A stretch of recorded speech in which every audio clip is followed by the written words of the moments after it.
Acho que a grande informação que hoje a sociedade tem nesse início de semana, antes do feriado do dia 7 de setembro, é que não existe acordo, não existe consenso em matéria nenhuma. Até porque o rito, historicamente, ele foi mudado.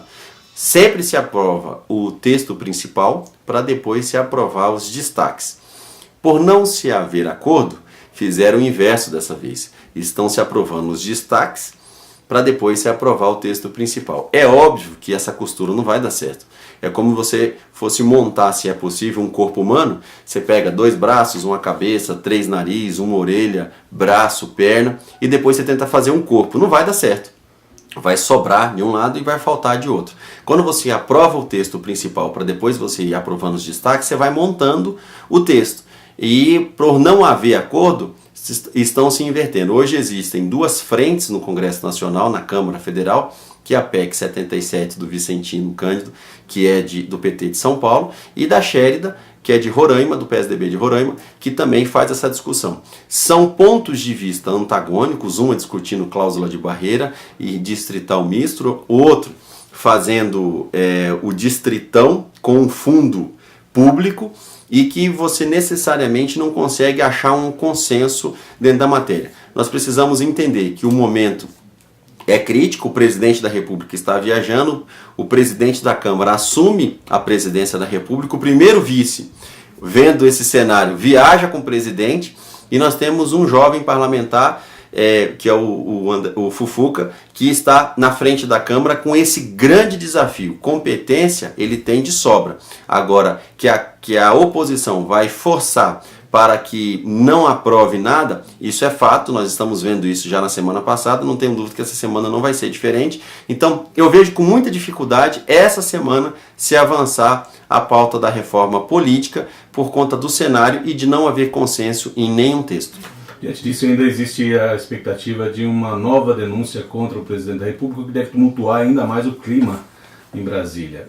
De que forma isso repercute no Congresso ou na Câmara dos Deputados?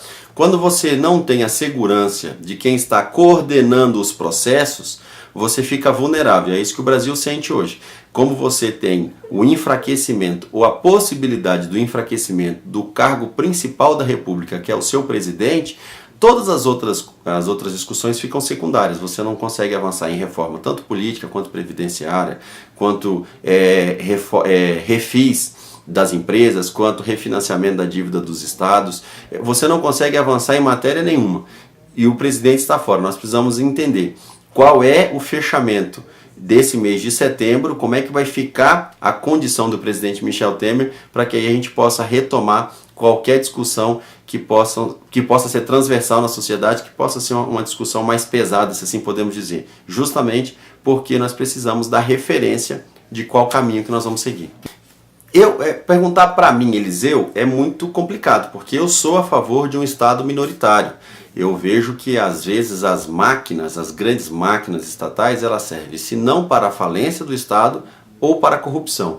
Muito poucamente serve para a produção de dividendos ou de riquezas para o país, para o Estado, Então, eu vejo de forma positiva em se fazer a privatização de alguns setores. Haja vista aí, nós estamos gravando por um celular. Se não tivesse estatizado a telefonia no Brasil há anos atrás, certamente hoje nós não estaríamos com essa tecnologia.